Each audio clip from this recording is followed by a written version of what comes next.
Hello student, नमस्कार। स्वागत करता हूं आप सभी का एक बार फिर से आपके अपने यूट्यूब चैनल आरपीएससी अड्डा पर। मैं हूं नकुल सिंह जादौन। एनवीएस एग्जाम 2025 जो कि वैसे भी बहुत समय बाद स्टूडेंट्स को देने को मिला था। बहुत टाइम से वेटिंग चल रही थी, अचानक से एग्जाम होता है और एग्जाम के बाद में जब इस तरह की खबरें आती है, इस तरह की सूचना आती है, तो एक स्टूडेंट का मनोबल कितना ज्यादा डाउन होता है उस बात को हम लोग समझ सकते हैं। लगातार मुझे लगता है ये वीडियोस आप लोगों ने और भी देख लिए होंगे और बहुत ज्यादा मुझे भी इसका सेशन बनाना पड़ा, क्योंकि ये चीज ऐसी है जिसको बिल्कुल भी हम इग्नोर नहीं कर सकते। बहुत सारे स्टूडेंट जिन्होंने बहुत ज्यादा मेहनत करी थी वो अब टेंशन में है, जिनका ऑब्वियसली पेपर भी अच्छा हुआ है, बट अब इस बात की टेंशन ले रहे हैं कि सर ये एग्जाम पोस्टपोन तो नहीं होगा। तो मैं बताऊंगा आप लोगों को क्या क्या है। बाकी आप जानते हैं कि नकल गैंग का भंडाफोड़ हुआ है, बहुत बड़े लेवल पर जो है वो यहाँ पे नकल देखी गई है। अब कौन कौन सी नकल है, चलिए बात करते हैं हम, कहां कहां पे हुई है। तो देखिए, अलग अलग जगह पे नकल हुई है। देहरादून, शिमला, लखनऊ, पटना, अलग अलग जगह पर बहुत बड़े लेवल पर नकल हुई है।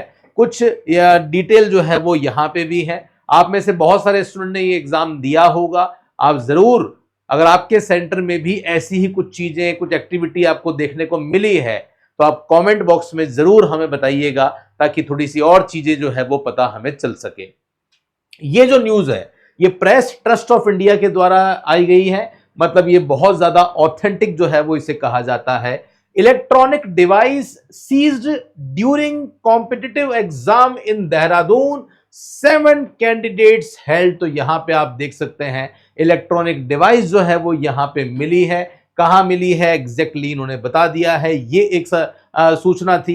शिमला में भी बहुत बड़े लेवल पे जो है वो चीजें हुई है। 40 लोग अरेस्ट हो चुके हैं। तो आप यहां से देख सकते हैं कि कितनी ज्यादा बहुत गहरी बात है ये। 40 लोगों का अरेस्ट होना, मतलब ये पूरा जो गिरोह चल रहा था इसमें कितने लोग जो हैं वो लगे हुए होंगे, कितने लोगों ने इस तरीके से एग्जाम दे दिया होगा। और इस तरीके से जब कोई गलत कैंडिडेट जो बिना मेहनत के पास हो जाता है, तो मुझे लगता है इससे बड़ा दुर्भाग्य नहीं हो सकता है।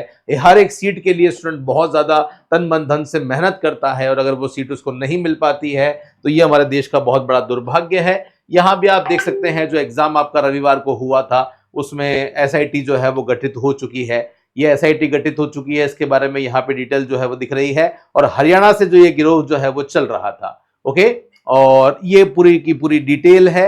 हरियाणा से शिमला जो है वो गिरोह आ चुका था, क्राइम कुंडली खंगाली जा रही है। ये आप देख सकते हैं, ये एक और न्यूज जो है वो शिमला की ही है जो मैं आपको बता रहा हूं। ये जो न्यूज है ये भी आपको शिमला की है। तो अलग अलग न्यूज़पेपर में अलग अलग जो चीजें यहाँ आई है। उसके अलावा एक लखनऊ की भी न्यूज मुझे सुनने में मिली है, जहां पे डमी कैंडिडेट जो है वो बैठा था, है ना। डमी कैंडिडेट बैठा था, मतलब एग्जाम कोई किसी और को देना था और दे कोई और रहा है, जिससे उसकी सिलेक्शन जो है वो 100% हो जाए।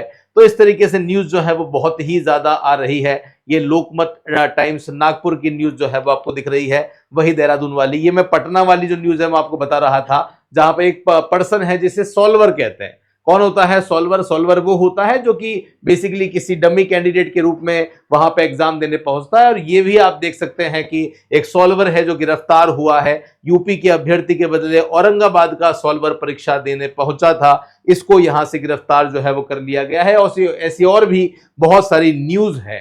तो अब देखना यह है कि सर ये एग्जाम पोस्टपोन होगा या नहीं होगा।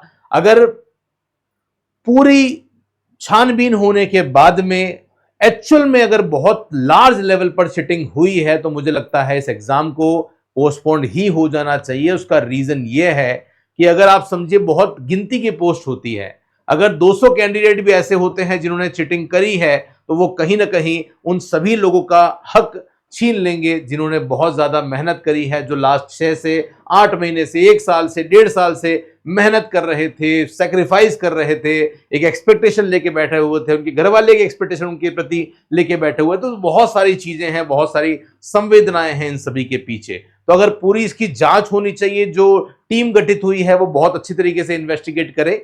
अगर कुछ पर्टिकुलर सेंटर्स पे हुआ है जिसको फिर से वहां पे उन्हीं सेंटर्स पे फिर से एग्जाम करवाया जा सके, तो ऐसा कीजिए। अगर ऐसा लगता है कि सभी जगह पर ये सब चीजें जो है वो हुई है, जैसा आ रहा है कि हरियाणा में ये चीजें हो रही थी, तो हरियाणा के आसपास जो है वो हम देखते हैं वहां पे ये चीजें जो है वो देखने को मिल रही है। तो अगर मान लो कहीं और किसी स्टेट में भी इसके लिंक अगर मिल रहे हैं तो डेफिनेटली इस एग्जाम को फिर कैंसिल करके फिर से एक एग्जाम लेना चाहिए। अभी तक कोई अपडेट नहीं मिली है, बट मुझे लगता है कि इतनी बड़ी न्यूज के बाद में डेफिनेटली कहीं ना कहीं जो एनवीएस है, नवोदय विद्यालय समिति है, वो इस बारे में विचार जरूर करेगा और जो योग्य कैंडिडेट हैं उनको मौका देगा। तो अब क्या होगा ये पता नहीं है। आप लोग सभी एक अच्छे समय का इंतजार कीजिए और बस भगवान से यही प्रार्थना कीजिए कि जो हो सही समय पर हो जाए और आप सभी जो चाहते हैं वो सभी आपको मिल जाए, है ना। तो बहुत ज्यादा समय मैं आप लोगों का नहीं लूंगा। अगर आप हमारे क्या स्टूडेंट हैं और नए कोर्स के लिए कोई इंक्वायरी कर रहे हैं, बहुत सारे कोर्सेज हैं जो हम लोग सेंट्रल लेवल पे आपको प्रिपरेशन करवाते हैं। ये सारे कोर्सेज आप देख सकते हैं, food corporation of India, EMRS accountant, airport authority of India, NBS audit assistant हम ऑलरेडी करवा चुके हैं। ऐसे बहुत सारे मल्टीपल एग्जाम है। तो पूरे इंडिया में कॉमर्स के जितने भी एग्जाम्स होते हैं उन सभी के लिए हम लोग प्रिपेयर करवाते हैं। और कोई भी डाउट अगर आपको आ रहा है, कोई कोर्स लेना चाहते हैं, तो आप इस नंबर पे कॉल करेंगे। कोर्स ले चुके हैं, हमारे पेड यूजर हैं, कोई टेक्निकल प्रॉब्लम को फेस कर रहे हैं, तो आप इस नंबर पे हमें कॉल कर सकते हैं। ये दोनों ही नंबर हमने आपकी हेल्प के लिए बनाए हैं। बाकी टेलीग्राम पे रेगुलर बेसिस पे हम आपके लिए एमसीक्यूज को अपलोड कर रहे हैं। डेली के 5 से 10 एमसीक्यूज हम आपके लिए डालते हैं ताकि घर बैठे आप अपने आप का वैल्यूएशन कर सकें और देख सकें कि एक्चुअल में आप कहां पे स्टैंड कर रहे हैं और कितनी ज्यादा मेहनत करने की जरूरत है। और अगर आपने अभी तक इस चैनल को सब्सक्राइब नहीं किया है तो जरूर सब्सक्राइब कर लें, बेल आइकन पे क्लिक कर लें ताकि हर एक इंपॉर्टेंट नोटिफिकेशन, लाइव क्लासेस आप तक पहुंचता रहे। मेरे साथ में इस सेशन में बने रहने के लिए बहुत बहुत धन्यवाद। मिलता रहूंगा कुछ ऐसे ही इंपॉर्टेंट सेशन के साथ। तब तक के लिए टेक केयर, धन्यवाद, जय हिंद, वंदे मातरम।